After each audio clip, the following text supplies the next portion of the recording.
Richard Feynman was one of the most extraordinary scientists of the 20th century. As a brilliant physicist, he pioneered an entirely new area of his subject. He's discovered a new law of nature. Only very few people did that. The most numerically precise physical theory ever invented. Yet he scorned the Nobel Prize he received for this work. I've already got the prize. The prize is the pleasure of finding the thing out, the kick in the discovery. Feynman's brilliance helped shape history. As a young man, he helped to build the atom bomb, ending the Second World War. And yet, throughout his life, Feynman rejected authority and refused to conform, preferring instead to follow his passions, from bongo playing to biology, from poetry to painting, from computing to cracking safes. Feynman's fascination with the world knew no bounds. And in his dying days as a maverick investigator on the Challenger shuttle disaster, he confronted the Washington establishment to reveal the truth about what went wrong. The stuff that I got out of your seal, and I put it in ice water. Above all, Feynman's infectious enthusiasm for life captivated millions of readers and viewers. Feynman's been a showman pretty much his whole life. Any room he walked into, everyone is looking at him. He was the center of attention. Electrons behave exactly the same in this respect as photons. That is, they're both screwy, but in exactly the same way. Here, in his own words and those of the people who knew him best, this is the story of the most captivating communicator in the history of science.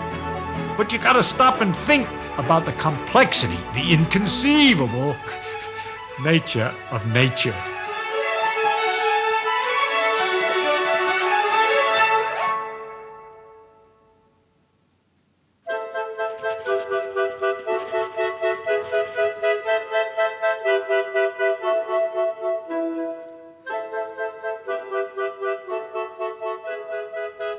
When my mother was pregnant first, my father said if he's a boy, I want him to be a scientist.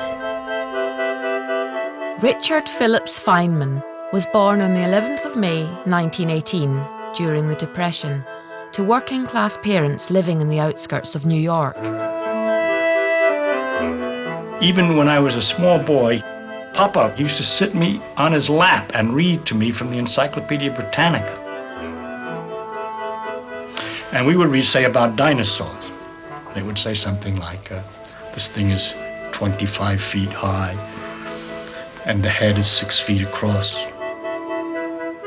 And he'd stop always and say, let's see what that means.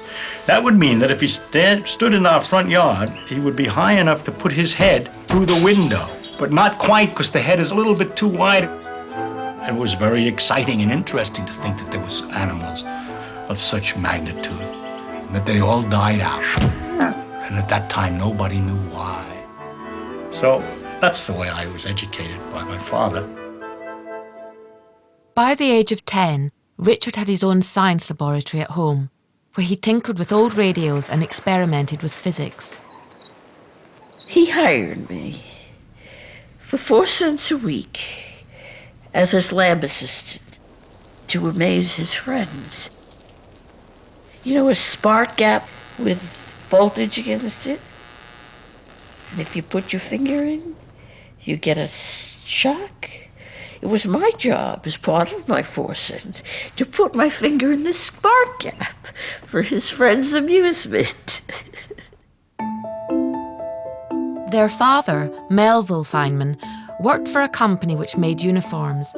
This exposure to the military led to a strong rejection of authority, a value he instilled in his son. One of the things that my father taught me was a disrespect. You'd open a picture in the New York Times, maybe it was a general, and he'd say, now look at these humans, he'd say.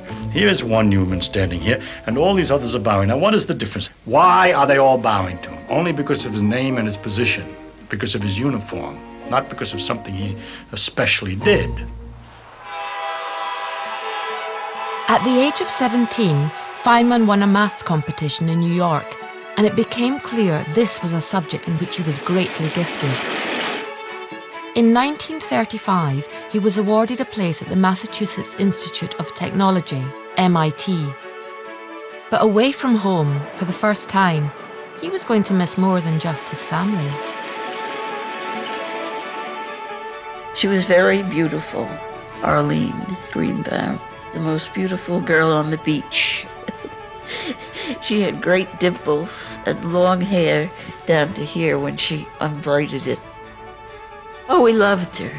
They were not officially engaged. She was only 15. She was sweet. We all loved her. She loved all of us. From MIT, Feynman moved to Princeton, achieving full marks in the maths and physics entrance exam, an unprecedented feat. But back home, things weren't as perfect. The family went away for a spring vacation with Arlene. We went swimming, and my father saw this lump on Arlene's neck and said to her, "What is that?" And she didn't know, but she went to a doctor, and it was the tuberculosis. We were all heartbroken. It was before there was any medicine for it. And although she was sick and dying, he married her because he wanted to take care of her. It was very hard on my mother because she was afraid he would catch tuberculosis. But my mother wasn't given a choice. The couple braced themselves for life in the shadow of TB. But another menace was about to disrupt their time together.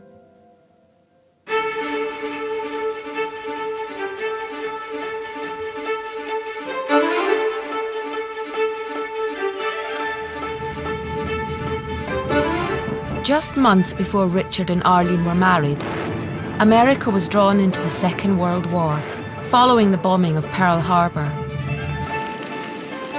Feynman was asked if he wanted to join a top-secret project based in a government laboratory at Los Alamos in New Mexico. Code-named Manhattan, its objective was to build an atom bomb. The fear was that Germany would invent such a terrifying new weapon first and use it to win the war.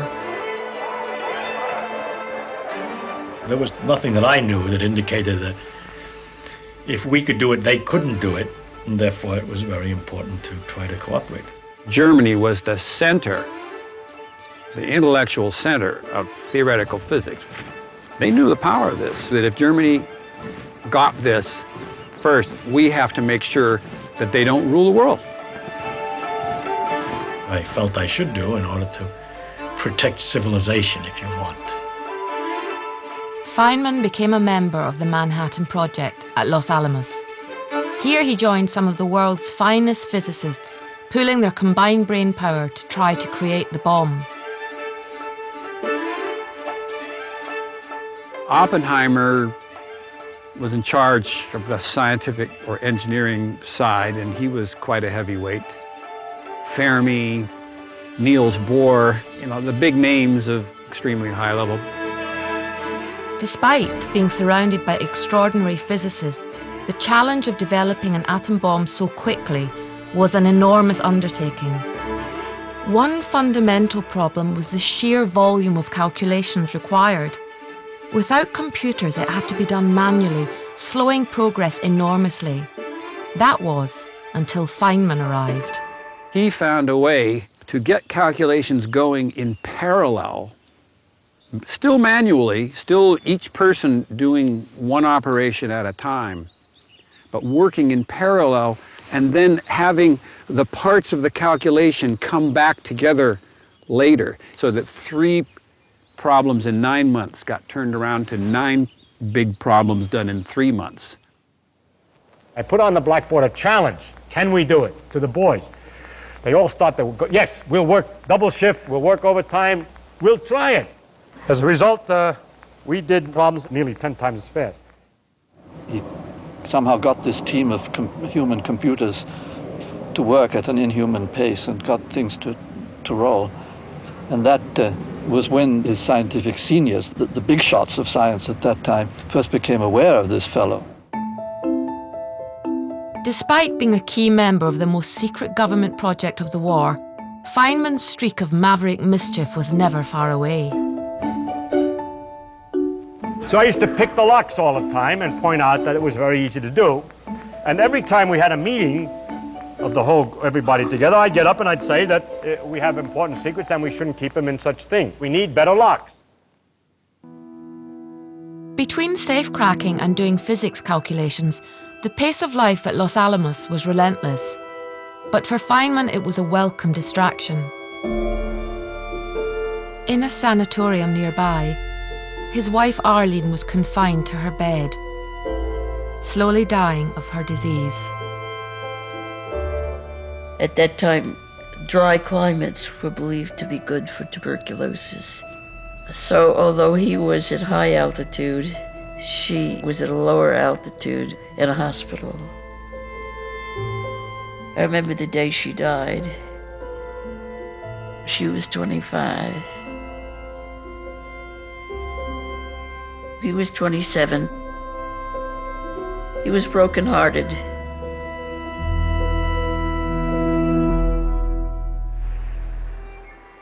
Then, in the aftermath of his grief, Feynman was forced to confront the reality of what he had helped create. They gave out dark glasses that you could watch us 20 miles away. They're going to see a damn thing through dark glasses. What I figured, the only thing that will really hurt your eye, bright light never can hurt your eye, it's ultraviolet light that does. So I got behind a truck windshield so that the ultraviolet can't go through glass, so that would be safe. And so I could see the damn thing.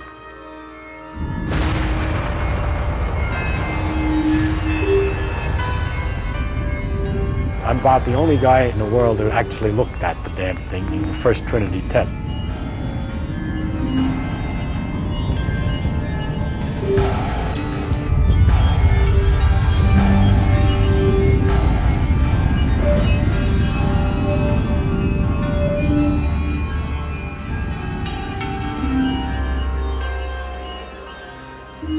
Three weeks later, America prepared to detonate a second atom bomb.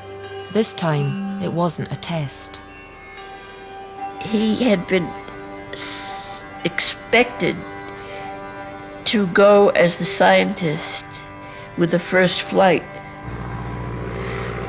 But the bomb was so successful, they decided they didn't need a scientist.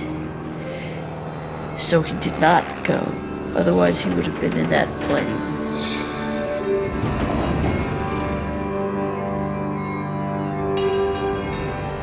The bomb exploded above the Japanese city of Hiroshima on the 6th of August 1945.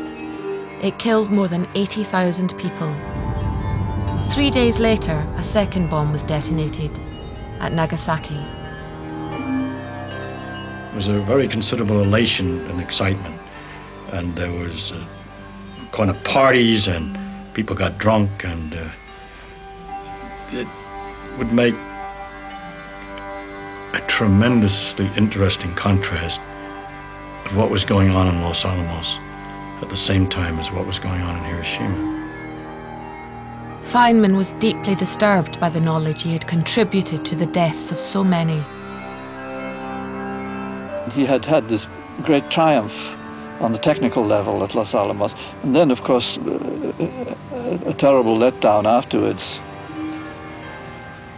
having run this tremendous race, and then at the end of it concluded that it wasn't, in fact, worthwhile. In the months after this double trauma, first losing his wife, then realizing the destruction he'd helped unleash, Feynman was thrown into darkness. Maybe from just the bomb itself, and maybe for some other psychological reasons, I had just lost my wife. I was really in a kind of depressive condition.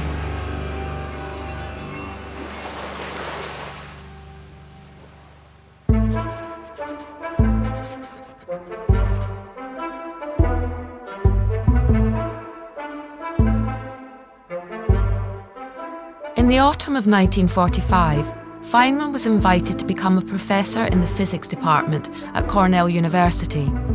But he was still shaken by the events of the summer. They expected me to be wonderful to offer me a job like this, and I wasn't wonderful. I thought to myself, I haven't done anything important.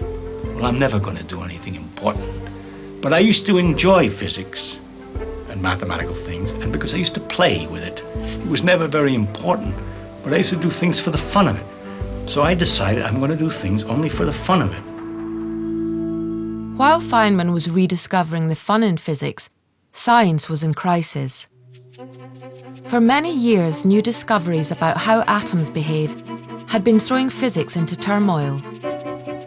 Old assumptions about the world were being proved wrong. This new problematic area of physics was christened quantum mechanics. Quantum mechanics, in a lot of ways, was the most profound psychological shock that physicists have ever had in all of history. Newton was not right. You can know everything there is to know about the world, and yet you cannot predict with perfect accuracy what will happen next. Quantum mechanics had revealed the problems of accurately predicting how atoms and their electromagnetic forces would behave. And because these are the fundamental building blocks of nature, it threw everything else into doubt too. Everything that happens around you, other than gravity, all the immediately experienceable parts of the world are electromagnetism at work. When two atoms get together to form a molecule, that's electromagnetism. So all of chemistry is electromagnetism. And if that means that all of chemistry is electromagnetism, then guess what? All of biology is electromagnetism. Literally everything around us is a manifestation of electromagnetism one way or another. A new field called quantum electrodynamics, or QED, emerged to try and make sense of electromagnetism and subatomic matter. Sometimes QED seemed to work, but other times its predictions were way off. It was all crazy. It didn't make any sense. It gave you infinity. Infinity is not an answer. Nothing is infinity. You don't measure in the lab infinity. You get a finite answer. You can't have your basic fundamental theory of physics give you infinity. These predictions of infinity were stumping the smartest physicists on the planet. Even the father of QED, Paul Dirac, was foxed. When I was a kid, I read Dirac's book, and he had these problems that nobody knew how to solve. It was described there. I couldn't understand the book very well because I really wasn't up to it. But there, in the last paragraph at the end of the book, it said, "Some new ideas are here needed." And so there I was. Some new ideas were needed. Okay, so I started to think of new ideas. Perhaps, typically, Feynman's inspiration for his new ideas was unconventional. When I was eating lunch, some kid threw up a plate in the cafeteria, which has a blue medallion on the plate, the Cornell sign in the cafeteria. And as he threw up the plate and it came down, it wobbled and the blue thing went around like this. And I wondered what the relation was between the two. See, I was just playing, no importance at all. So I played around with the equations of motion of rotating things. And I kept continuing now to play with it. This rotation led me to a similar problem of the rotation of the spin of an electron, according to Dirac's equation. And that just led me back into quantum electrodynamics. Everything just poured out. It's just like taking a cork out of a bottle.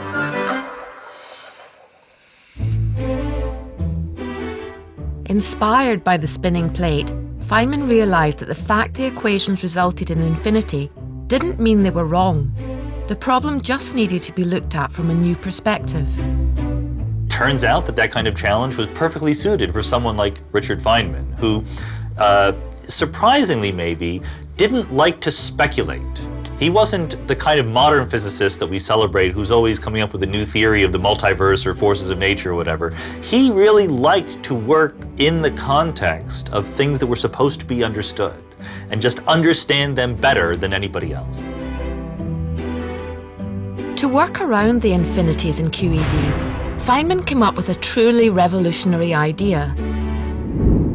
It was such a strange solution, not even his sister, by then a physicist herself, recognised it as serious work. Richard said to me, "Would you go in the room and get my papers? I want to start working and my papers are in there." So I went in the room and I looked, there was no mathematics, there was these silly little diagrams. And I came out and said, Richard, I can't find your papers. It's just these kind of silly diagrams. He says, that is my work.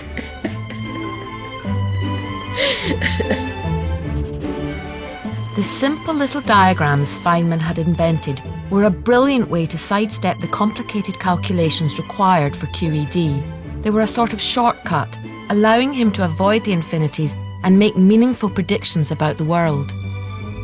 He saw that there was actually a sort of pictorial way of thinking about these pictures, these equations. You could associate a little cartoon, a little Feynman diagram, as we now call them, to every one of these terms in the equation. Other people would have to work for months, and he would get it in an afternoon. And eventually that's what got his ideas noticed, because he's getting the right answer and he's doing it much simply, even though no one understood what he was doing. It turns out to be so useful that now we're applying it to completely different fields that aren't particle physics at all. When we look at the evolution of galaxies and large-scale structure in the universe, we're finding that Feynman diagrams are a helpful way of calculating those quantities as well. Quantum electrodynamics, which is the theory that Feynman put the finishing touches on, is the most numerically precise physical theory ever invented. In recognition of this work, in 1965, Feynman was awarded a Nobel Prize for Physics. He shared it with two other physicists, Julian Schwinger and Shinichiro Tominaga, who were also working on the same problem.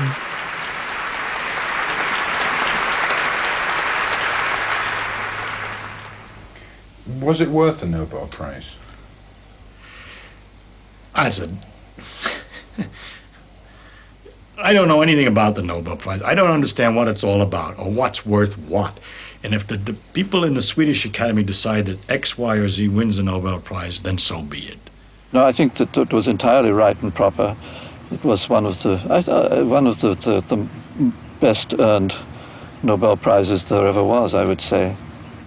I don't see that it makes any point that someone in the Swedish Academy decides that this work is noble enough to receive a prize. I've already got the prize. The prize is the pleasure of finding the thing out, the kick in the discovery, the observation other people use it. Those are the real things. The honors are unreal to me. I don't believe in honors. It bothers me. Honors bothers me. Honors as epaulets. Honors as uniforms. My papa brought me up this way. I can't stand it. It hurts me.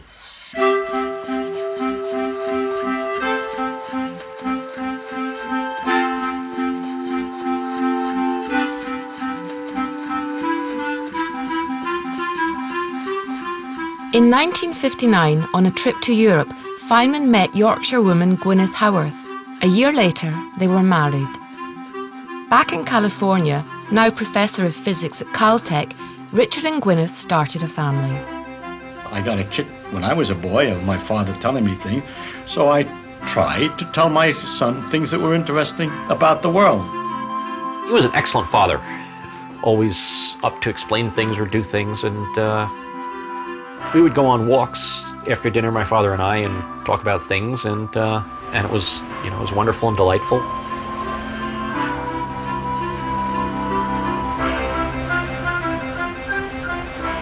I'd ask him about things and he'd try to explain them. Physics and math and history and politics and science fiction and life, the universe and everything. I'm very lucky that I got to do that 2 or 3 times a week. Say, let's go for a walk, sure. Growing up with Richard Feynman as your dad was never dull, particularly if you were his teenage daughter. My parents ordered a car, a van that we could all go camping in, and they had it painted, which was so odd because they weren't like this at all. Father may have been immune to embarrassment, but I certainly was not. And they had, the diagrams painted on it. So most people thought they were Indian designs, but I remember once we'd just gone to McDonald's and we're in the parking lot and walking out to the car, and someone asked us, "Why is your van covered in Feynman diagrams?" My mother says, "Because we're the Feynmans." Feynman's reputation as a communicator of science was spreading around the world. In the early 1960s, he began presenting lectures for the public, which were televised.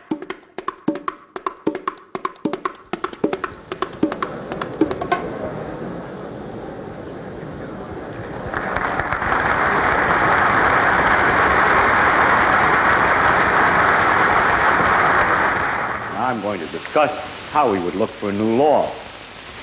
In general, we look for a new law by the following process. First, we guess it. Then we well, don't laugh, that's really true. Then we compute the consequences of the guess. If it disagrees with experiment, it's wrong.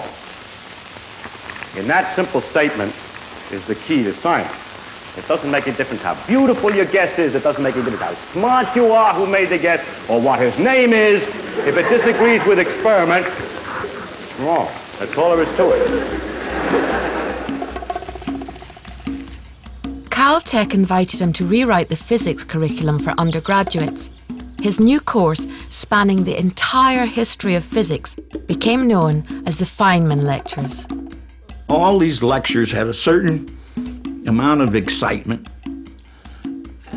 and an element of what you might call solid showbiz demonstration. I'm sure you're all familiar with the joke about the fact that the average family in the United States seems to have 2.5 children. It doesn't mean that there's a half a child in any family whatever. The children come in lumps. He was very visual, he told jokes, he had a unique way of explaining things. Sometimes that was a slight problem because he was so engaging that you would walk out of a lecture thinking, well, that all made complete sense.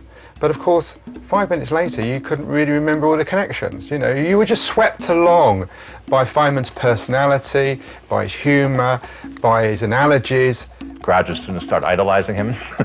But certainly by the 60s, he was, and his course here at Caltech was very famous. Outside science, Feynman's interests were also flourishing. He'd become an accomplished bongo player, and he developed a love of painting and drawing, based on a close friendship with renowned Californian artist, Jariah Zorthian. Gerard, he said, you don't know a thing about physics, and I don't know a thing about art, and yet we both admire Leonardo da Vinci. What do you say we become two Leonardo da Vincis? He said, one Sunday I will give you a day of physics, and the following Sunday you give me a day of art. When he started, he was absolutely an amateur. I mean, you know, just very, very crude. He drew a picture of me when I was young and very fidgety, and he just has, you know, he just has my head, some hair, and then like my hands up here. So clearly I was kind of like, oh, I don't really want to do this. It's pure with his, that he can see the gesture. I think he maybe got a kick out of working with his hands, but particularly the pen, and doing features of people. In the end, he became a very accomplished draftsman. So enthusiastic an art student was Feynman that he took to spending time in Giannoni's, a strip bar in Pasadena. Here he divided his attention between sketching the girls and solving physics equations. Other physicists couldn't understand it and say, you know, Feynman is supposed to be a physicist, and he is a brilliant, brilliant physicist, and we need his input very often in Caltech. We need him to talk to us about physics. But what does he do? He goes off and spends all this time with go-go girls, bongo drummers, and artists. He wastes so much time on people. I don't see what they give him. But I think that Feynman got a lot out of people, and I think it enriched his life. In the 1960s, Feynman took a sabbatical year, but instead of heading for a different physics department the other side of the country, he simply crossed the Caltech campus to study an area which had long fascinated him: viruses. During this time, he also became fascinated by the social structure of ants and enthralled by the potential applications of nanotechnology. I think in the long term of what he wanted to be doing this year and next year, he would think about figuring out some secret of the universe. But in terms of day to day or hour to hour, he was always guided by what seemed interesting and fun, and just sort of an intuition for the right thing to work on. In the early 1980s, his son Carl's budding career in the emerging field of supercomputers proved irresistible. He signed up for a summer job at Carl's startup company in Boston. We were a bunch of MIT students starting a company. So the first day we start the company, I get this knock on the door. I open the door. And he showed up and he said, Feynman reporting for duty, what should I do? Salutes. I think, uh-oh, I haven't figured out what I'm going to do with this guy. I mean, I've got a Nobel Prize winning great physicist, and I sort of had a quick meeting and trying to come up with some project that was worthy of Feynman. So some people went off and came back and said, we want you to think about applications of our parallel computing. The application of parallel processing to quantum chromodynamics. I said, no, come on, that's nonsense. What do you really want me to do? And I said, well, actually, we don't really have any pencils or paper. He said, right, I'll go out and buy some. So his first duty was to go out and buy the stationery for the company, all the paper clips and pencils and so on. That was his first assignment. Thinking Machines, as the company was called, would go on to become a major player in the world of parallel supercomputing, with Feynman applying his methods of shortening calculations developed in the 1940s to the new digital age. And as always, working with Feynman was filled with welcome distractions. We both liked spaghetti because it was easy to cook. And I asked him why it was that when you broke a piece of spaghetti, it often broke into 3 pieces instead of 2. You should try it. It really does. So, of course, he came up with a theory of it immediately. But instead of being satisfied with it, he constructed an experiment to see if the theory was true, which involved slowly moving the spaghetti off the end of the table and breaking it at different lengths. And then that theory was clearly wrong, and he came up with another theory, and then each theory would lead to another experiment. Actually, by the time the evening was over, we had broken spaghetti all over the place, and we still didn't know why spaghetti broke in 3 places. This playful curiosity, coupled with the anti-authoritarian values instilled by his father, frequently led Feynman down a mischievous path. He's just so funny and irreverent, and you have to kind of look at that picture a few minutes and think, oh my gosh, he's really, making nice little horns. Important people, oh yes, I think now would be a great time. He didn't need the external validation of having everybody respecting him all the time, because he respected himself. He knew he was an extraordinary person. And if he came off as kind of a doofus to some guy that he doesn't know, it's okay, because he knows inside that he's a man of substance. In 1984, Feynman collaborated with his friend Ralph Layton on a humorous book of anecdotes from his life. I opened the safes contained behind the entire secret of the atomic bomb. It was kind of accidental how the books caught on. The publisher released the first one, Surely You're Joking, Mr. Feynman, in January of 1985. And the edition was like, I don't know, 2,000 copies or some low number. And in January, and I was thinking, January? The whole holiday season is over. Who's gonna buy a book in January?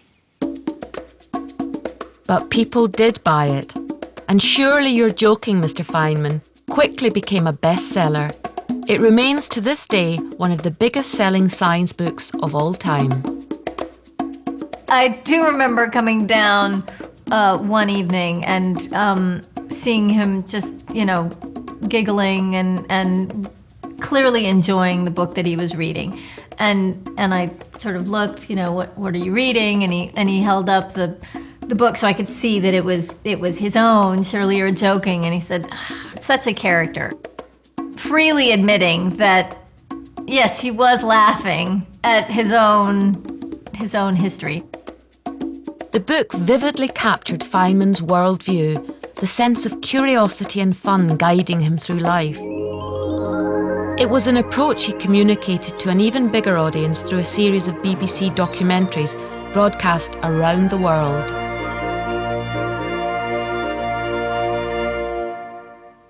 I have a friend who's an artist and has sometimes taken a view which I don't agree with very well.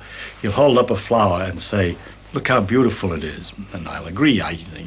And he says, you see, as I as an artist can see how beautiful this is, but you as a scientist, take this all apart and it becomes a dull thing. And I think that he's kind of nutty. First of all, the beauty that he sees is available to other people and to me too. I believe, although I may not be quite as refined as aesthetically as he is, that I can appreciate the beauty of a flower. At the same time, I see much more about the flower than he sees. I could imagine the cells in there, the complicated actions inside, which also have a beauty. I mean, it's not just beauty at this dimension of 1 centimeter, there's also beauty at a smaller dimensions. The inner structure, also the processes, the fact that the colors and the flower evolved in order to attract insects to pollinate it is interesting. It means that insects can see the color. It adds a question. Does this aesthetic sense also exist in the lower forms? Why is it aesthetic? All kinds of interesting questions which the science knowledge only adds to the excitement, the mystery, and the awe of a flower. It only adds. I don't understand how it subtracts. Most people have a few stories, don't they? You and I might have like 3 or 4 stories to tell. And some people have, 10 or whatever. And Feynman had, I don't know, hundreds. Feynman was so mesmerizing. I think Chris Sykes in his documentaries captured Feynman how he was. He takes enormous pleasure in finding out about things and exploring life and everything it has to offer. But more than that, he takes tremendous pleasure in telling you about it. Yeah, I think he was pleased with how it worked out, that he was able to communicate with so many people, sort of his view of the world and of nature and so on. When I was a student at Caltech, I went up to Feynman's door and I knocked on it, and the door opened, and I explained that my mother had watched this program about him, thought he was interesting. She had no science background, and I said, do you think you can write to her? Because maybe I'll have a better chance of teaching her physics. And Feynman did write to her. He wrote a letter in which he said, Dear Mrs. Chown, ignore your son's attempts to teach you physics. Physics is not the most important thing. Love is. So, I mean, it kind of backfired. I got the greatest living physicist at the time telling my mother that physics was not important, that love was the important thing.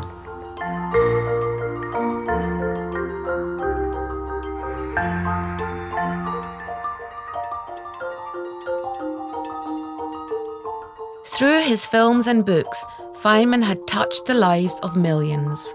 Yet, there was something all this success and recognition couldn't alter. I did a lot of running. And Feynman thought, gee, that's a healthy thing to do, so he started running too. And when you start running regularly, you lose weight. And Feynman suddenly noticed that one side kind of bulged out. They discovered a big mass in his abdomen, and he came home and reported that it's the size of a football. It's consumed one whole kidney. So, well, I went to the medical library, I looked things up, and I figured there's about a 30% chance it'll kill me. So, not the kind of thing you want to hear from your father, but exactly the kind of thing he would say. And he sort of quit working at that point because, surgery and chemotherapy and so on, it's a full-time job. One day, his secretary, Helen Tuck, called me up to tell me that Dick had cancer and he was going into the hospital for an operation the following Friday. And it was a very dangerous operation, and it was not assured that he would survive it. I promised not to tell anyone, and he didn't know that I knew. And I told him somebody had found an apparent error in a calculation that we had done and published together. And so on Monday morning, we met in my office, and he sat down and started working. And he was consumed by it. All of his energy, all of his attention was devoted to solving this problem. And we worked on it all day long. And finally, at 6 o'clock in the evening, we decided that the problem was intractable. It couldn't be solved. We couldn't figure out what the answer was, and we gave up. And we went home. 2 hours later, he called me at my home, to say that he had solved the problem. He hadn't been able to give it up. He hadn't been able to stop working on it. And finally, he had found the solution, and he dictated the solution to me over the phone. He told me what it was, and he was exhilarated. He was absolutely walking on air. Feynman would recover from this first operation for cancer, but the disease would never completely go away, and he would always be living under its shadow.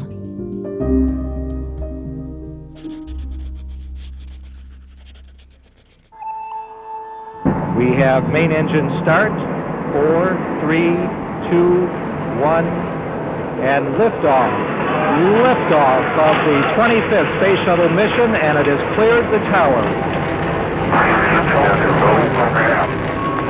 Roger, roll, Challenger. Good roll program. In January 1986, NASA launched its 25th Space Shuttle mission. It symbolized a new era of spaceflight by adding a school teacher called Krista McAuliffe to the crew. 65, final. CDL confirms, follows. Thank you. Challenger, go at throttle up. I was in social studies, and I think we were taking a test, and the teacher came in and said, "We've had a horrible accident."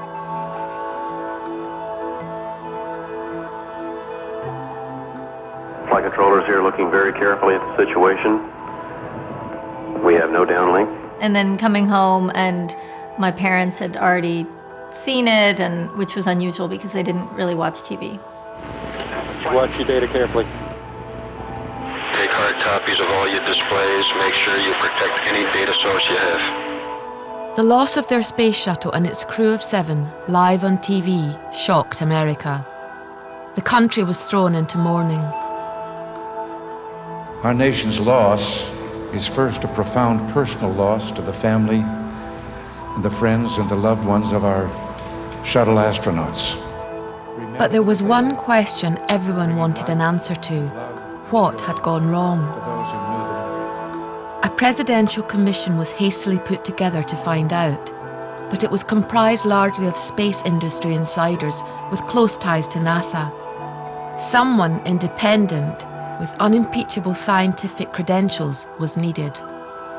I have a policy practically of never going near Washington. And I called up various friends of mine who were connected to the space program one way or the other and tried to ask them if they didn't see whether I should go or somebody else could do it just as well.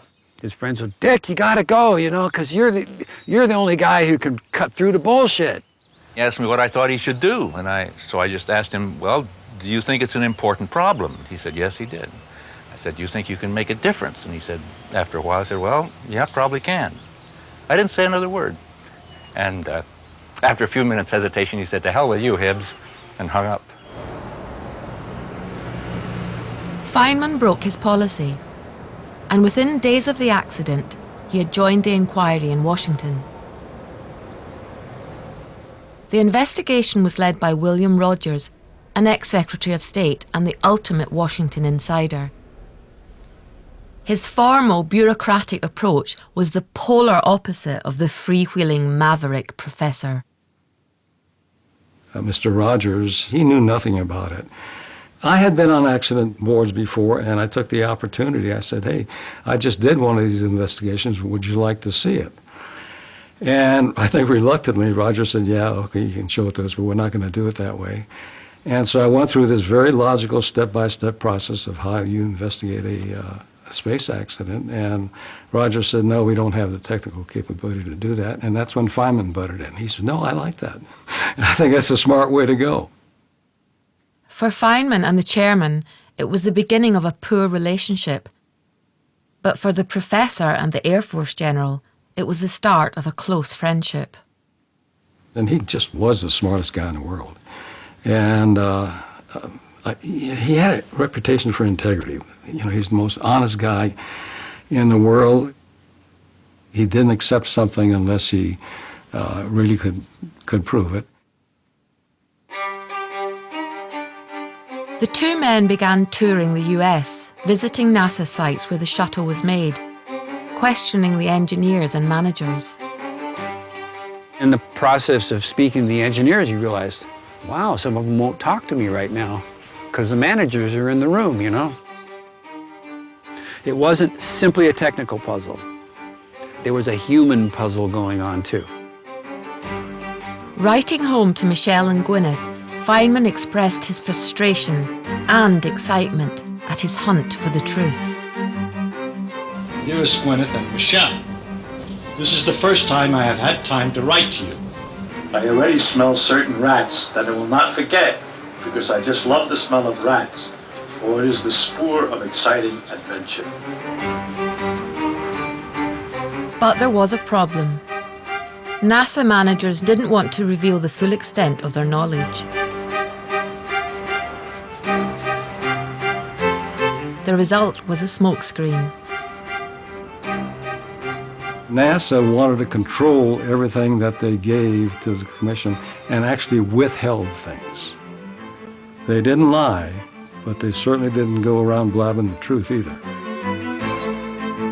What Feynman didn't know was that General Katina had a secret source inside NASA. Sally Ride was America's first woman in space and another commission member. She privately told the general that NASA had long had doubts about how the rubber O-rings, the seals in the shuttle's solid rocket boosters, worked in the cold. And the temperature on the morning of the launch had been below freezing. The general needed to get this information to Feynman without compromising his source. The chance came after supper one evening at Kutina's house. The general restored classic cars.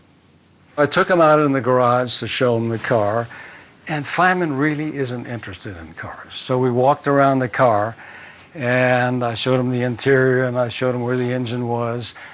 And Feynman looked at my workbench, and he sees a couple carburetors out there. And he says, Katina, what are those carburetors? And I said, oh, they're from the Opel, and I keep one put together, and then one I take apart and clean. And then the thought came to me, I needed to get the idea of cold and O-rings and leakage across. I said, you know, Professor, these doggone carburetors have O-rings and they leak when they're cold.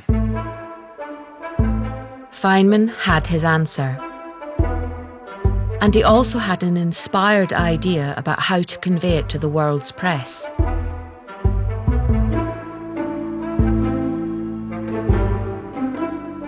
From that and the various things that you told me about the need for resilience and the lack of resilience. When the commission next met, he began questioning senior engineers about the effect of cold on the O-rings on the morning of the launch. Their replies were evasive, denying that temperature could have had an effect. Before the event, from information that was available and understanding that was available, was it fully appreciated everywhere that this seal would become unsatisfactory at some temperature, and was there some sort of a suggestion of a temperature at which The SRB, I guess you call it, Yes, sir. shouldn't be run. It was the judgment that under the conditions that we would see on launch day, given the configuration that we were in, that the seal would function at that temperature. That was the final judgment. It was Feynman's chance. He decided to use the power of a classic science demonstration. During the hearings, they had that actual O-ring joint, and we're passing it up the road. It goes to Feynman. I'm sitting to his left, and I hand it to him, and he puts it down. And then he goes into his pocket and pulls out the pliers and the hose clamp and a screwdriver and takes the joint apart, pulls out the piece of rubber O-ring, puts the clamp on it, and then I know what he's going to do. He sees the ice water, and he swears it was just kind of an accident. He got this idea, wait a minute, I know how I can get data on how rubber is when it's cold. He clamped a piece of rubber and put it in a beaker full of ice water. Well, I took the stuff that I got out of your seal and I put it in ice water. And I discovered that when you put some pressure on it for a while and then undo it, it maintains, it doesn't stretch back, it stays the same dimension. In other words, for a few seconds at least, and more seconds than that, there's no resilience in this particular material when it's at a temperature of 32 degrees. I believe that has some significance for our problem.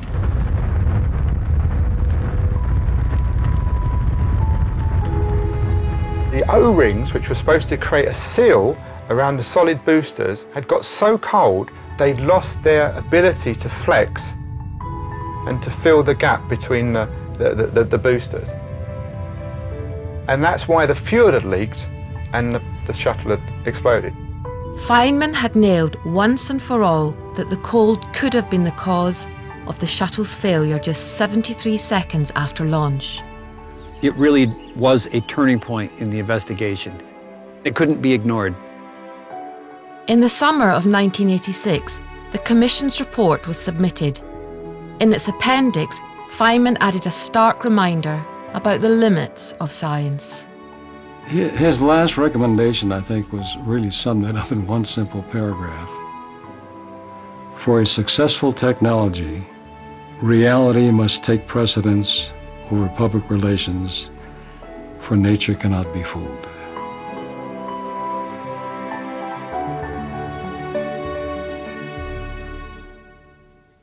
I remember it was very hard on him. He was just exhausted. He came over, he says, came over to tell you that my cancer's come back again. Doesn't look too good. So I don't know what we talked about. And I don't know how I got off on the subject. I said, I've been thinking about an invariant in turbulent flow. He said, what do you mean? I explained a little bit what it was all about. An invariant, yeah. I said, well, under these such and such conditions. He says, let's see. So I had a notebook there. He took the notebook and he wrote it all down, step by step. I think it took 13 steps to get to that. He says, yes, that's true. It is an invariant. Then he says, you got me thinking about physics again. I can go home now. Feynman went into hospital for the last time in February 1988. His kidneys were failing, and he decided he didn't want to go through with dialysis to prolong his suffering. And I still sort of thought, no, this isn't the way it is.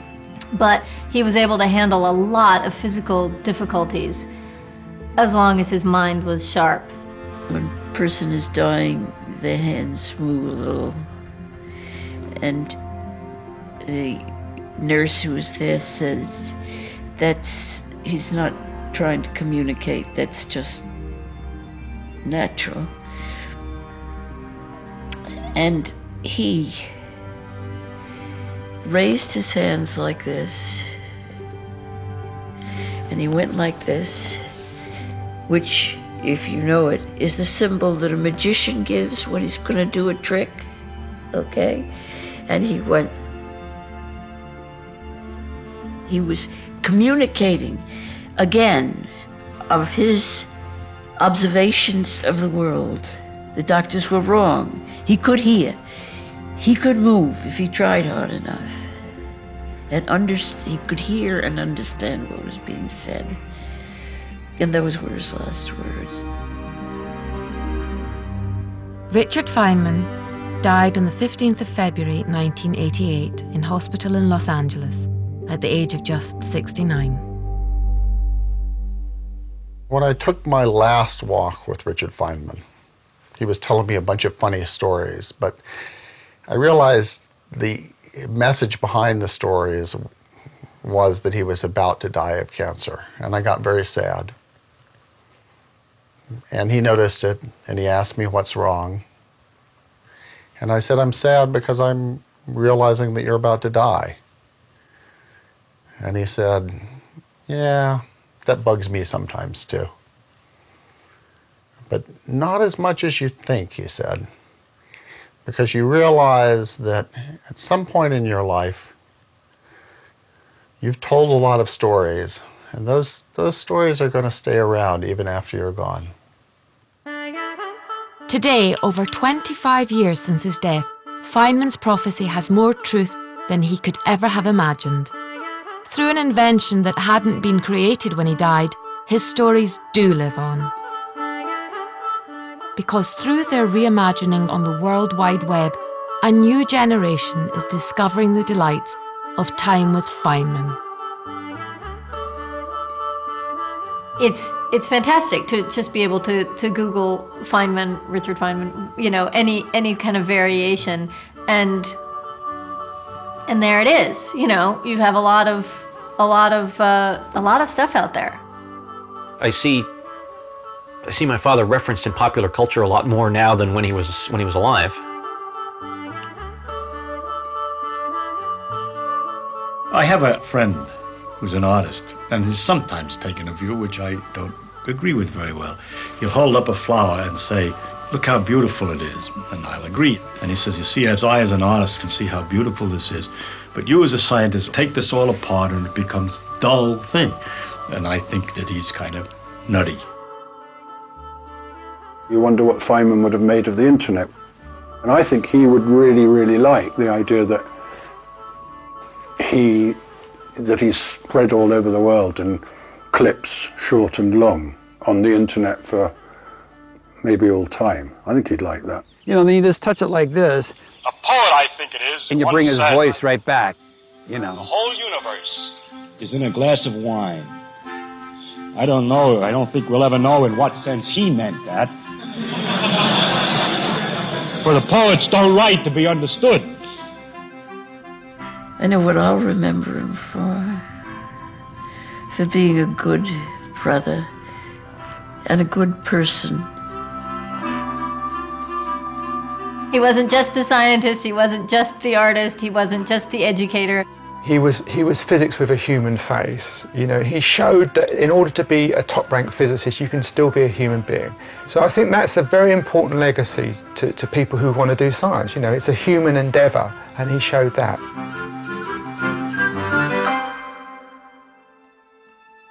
Has Richard Feynman inspired you to follow your own path in life?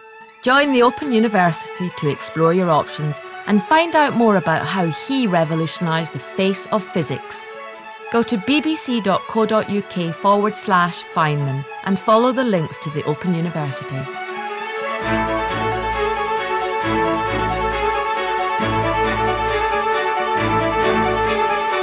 Mock the Week looks back at Royals next on BBC Two, then a culture show special on the Smiths at 11.